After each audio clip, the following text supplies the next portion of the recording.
Welcome to my channel ਕਮਲ ਸਿੱਧੂ। ਅੱਜ ਦੇ ਇਸ ਲੈਕਚਰ ਸੈਸ਼ਨ ਵਿੱਚ ਆਪਾਂ WTO ਬਾਰੇ ਪੜਾਂਗੇ। ਸੋ ਇਹਦੇ ਵਿੱਚ ਆਪਾਂ WTO ਦੇ ਆਬਜੈਕਟਿਵਸ, ਉਹਦੇ ਫੰਕਸ਼ਨਸ ਤੇ ਉਹਦੇ ਸਟਰਕਚਰ ਨੂੰ ਡਿਸਕਸ ਕਰਾਂਗੇ, ਪਲੱਸ ਜਿਹੜੇ ਮੇਜਰ ਚੈਲੰਜਸ ਹੈ ਜਾਂ ਪ੍ਰੋਬਲਮਸ ਹੈ WTO ਫੇਸ ਕਰ ਰਹੀ ਉਹ ਆਪਾਂ ਡਿਸਕਸ ਕਰਾਂਗੇ। ਸੋ ਚੈਨਲ ਨੂੰ ਸਬਸਕ੍ਰਾਈਬ ਸ਼ੇਅਰ ਜ਼ਰੂਰ ਕਰਿਓ। WTO ਨੇ general agreement on trade and tariff, ਜਿਹਨੂੰ ਕਿ ਆਪਾਂ ਗੈਟ ਕਹਿੰਦੇ ਆ, ਉਹਨੂੰ ਰਿਪਲੇਸ ਕੀਤਾ ਅਤੇ 1 ਜਨਵਰੀ 1995 ਵਿੱਚ ਇਹ ਹੋਂਦ ਵਿੱਚ ਆਈ। ਬੇਸਿਕਲੀ ਇਹ ਆਪਣਾ ਟਰੇਡ ਰਿਲੇਟਡ ਇੱਕ ਸੰਸਥਾ ਹੈ ਜਿਹੜੀ ਗੁੱਡਸ ਅਤੇ ਸਰਵਿਸਿਜ਼ ਦੋਵੇਂ ਟਰੇਡਸ ਨੂੰ ਰੈਗੂਲੇਟ ਕਰਦੀ ਹੈ। ਸੋ ਇਹਦਾ ਮੇਨ ਮੋਟਿਵ ਹੈ ਇੰਟਰਨੈਸ਼ਨਲ ਟਰੇਡ ਨੂੰ ਇੰਪਰੂਵ ਕਰਨਾ। ਸੋ ਲਗਭਗ 160 ਕੰਟਰੀਜ਼ ਇਹਦੇ ਮੈਂਬਰਸ ਨੇ ਅਤੇ ਇਹਦਾ ਹੈੱਡਕੁਆਟਰ ਜਨੀਵਾ ਸਵਿਟਜ਼ਰਲੈਂਡ ਵਿੱਚ ਹੈ। ਸੋ ਇਹਦੀ ਜਿਹੜੀ ਟੌਪ ਮੋਸਟ ਬਾਡੀ ਹੈ ਉਹ ਹੈ ਮਿਨਿਸਟਰੀਅਲ ਕਾਊਂਸਲ ਹੈ। ਸੋ ਇਹਨੂੰ ਜਨਰਲ ਕਾਊਂਸਲ ਅਸਿਸਟ ਕਰਦਾ ਹੈ। ਜਿਹੜੇ ਕੋਈ ਕਿਸੇ ਤਰ੍ਹਾਂ ਦੇ ਟਰੇਡ ਰਿਲੇਟਡ ਐਗਰੀਮੈਂਟਸ ਨੂੰ ਇੰਪਲੀਮੈਂਟ ਕਰਨਾ ਹੈ, ਉਹਨੂੰ ਮੋਨੀਟਰ ਕਰਨਾ ਹੈ, ਉਹ ਸਾਰਾ ਜਨਰਲ ਕਾਊਂਸਲ ਦਾ ਕੰਮ ਹੈ। ਨੈਕਸਟ ਆ ਜਾਂਦਾ ਡਿਸਪਿਊਟ ਸੈਟਲਮੈਂਟ ਬਾਡੀ, ਜੋ ਵੱਖ-ਵੱਖ ਕੰਟਰੀਜ਼ ਦੇ ਵਿੱਚ ਕਿਸੇ ਤਰ੍ਹਾਂ ਦੇ ਟਰੇਡ ਰਿਲੇਟਡ ਝਗੜੇ ਨੇ ਉਹਨਾਂ ਨੂੰ ਸੋਲਵ ਕਰਦੀ ਹੈ। ਇਸ ਤੋਂ ਇਲਾਵਾ ਆ ਜਾਂਦੀ ਹੈ ਟਰੇਡ ਪਾਲਿਸੀ ਰਿਵਿਊ ਬਾਡੀ, ਜੋ ਕਿ ਜਨਰਲ ਕਾਊਂਸਲ ਨੂੰ ਹੈਲਪ ਕਰਦੀ ਹੈ ਅਤੇ ਰੈਗੂਲਰਲੀ ਜਿਹੜੇ WTO ਦੇ ਲਾਜ਼ ਹੈ ਜਾਂ ਉਹਦੇ ਐਗਰੀਮੈਂਟਸ ਹੈ ਉਹਨਾਂ ਨੂੰ ਮੋਨੀਟਰ ਕਰਦੀ ਹੈ ਅਤੇ ਕਿਸੇ ਤਰ੍ਹਾਂ ਦੇ ਕੋਈ ਚੇਂਜਸ ਜਾਂ ਬਦਲਾਵ ਵੀ trade policy review body suggest ਕਰਦੀ ਹੈ। ਇਸ ਤੋਂ ਇਲਾਵਾ WTO ਵਿੱਚ ਇੱਕ ਮਿਨਿਸਟਰੀਅਲ ਕਾਨਫਰੰਸ ਹੁੰਦੀ ਹੈ ਜੋ ਕਿ ਹਰ 2 ਸਾਲ ਵਿੱਚ ਇੱਕ ਵਾਰੀ ਹੁੰਦੀ ਹੈ ਅਤੇ ਇਹ ਇੱਕ ਸੁਪਰੀਮ ਅਥਾਰਟੀ ਹੁੰਦੀ ਹੈ ਜਾਂ ਆਪਾਂ ਇਹਨੂੰ ਇੱਕ ਡਿਸੀਜ਼ਨ ਮੇਕਿੰਗ ਅਥਾਰਟੀ ਕਹਿੰਦੇ ਹਾਂ। ਨੈਕਸਟ ਆ ਜਾਂਦਾ objectives of WTO। So WTO ਦਾ ਮੇਨ ਮਕਸਦ ਸੀ ਇੰਟਰਨੈਸ਼ਨਲ ਟਰੇਡ ਨੂੰ ਇੰਪਰੂਵ ਕਰਨਾ, ਕਿ ਜਿਹੜਾ ਕੰਟਰੀਜ਼ ਦੇ ਵਿੱਚ ਵਪਾਰ ਹੈ ਉਹਨੂੰ ਵਧਾਉਣਾ ਅਤੇ ਇਹ ਵਪਾਰ ਵਿੱਚ ਪਾਰਦਰਸ਼ਤਾ ਜਾਂ ਆਪਾਂ ਕਹਿ ਸਕਦੇ ਹਾਂ ਟਰਾਂਸਪੇਰੈਂਸੀ ਨੂੰ ਇੰਪਰੂਵ ਕਰਨਾ।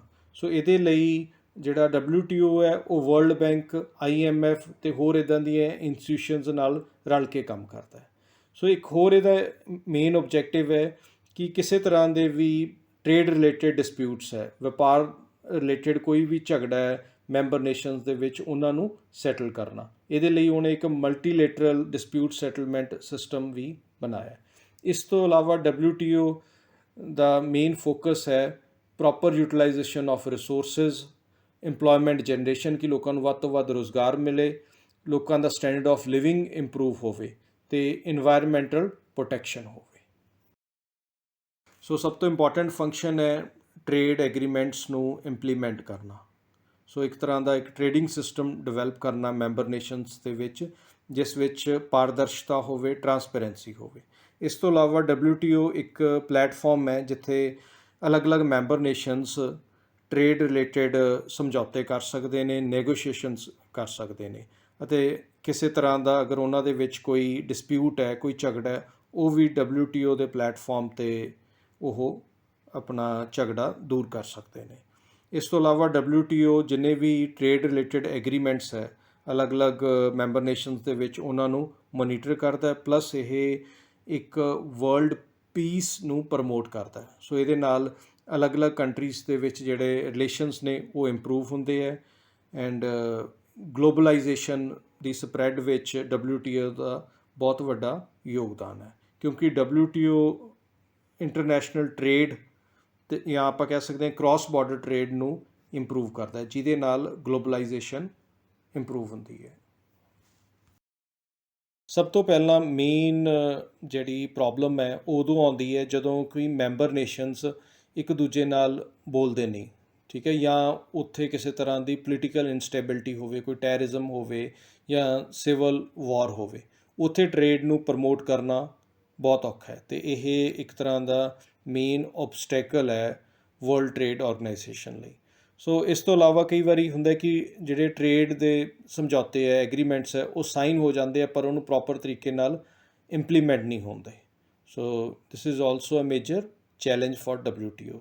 ਫਿਰ ਕਈ ਵਾਰੀ WTO ਨੂੰ ਤਾਂ ਵੀ ਆਪਾਂ ਕ੍ਰਿਟੀਸਾਈਜ਼ ਕਰਦੇ ਹਾਂ ਕਿ ਜਿਹੜੀਆਂ ਉਹਦੀਆਂ ਪੋਲਿਸੀਜ਼ ਹੁੰਦੀਆਂ ਉਹ ਜਿਹੜੇ ਪਾਵਰਫੁੱਲ ਡਿਵੈਲਪਡ ਕੰਟਰੀਜ਼ ਹੈ ਉਹਨਾਂ ਨੂੰ ਫਾਇਦਾ ਦਿੰਦੀਆਂ ਅਤੇ ਜਿਹੜੇ ਅੰਡਰ ਡਿਵੈਲਪਡ ਕੰਟਰੀਜ਼ ਹੈ ਉਹਨਾਂ ਦੀ ਐਕਸਪਲੋਇਟੇਸ਼ਨ ਕਰਦੀਆਂ।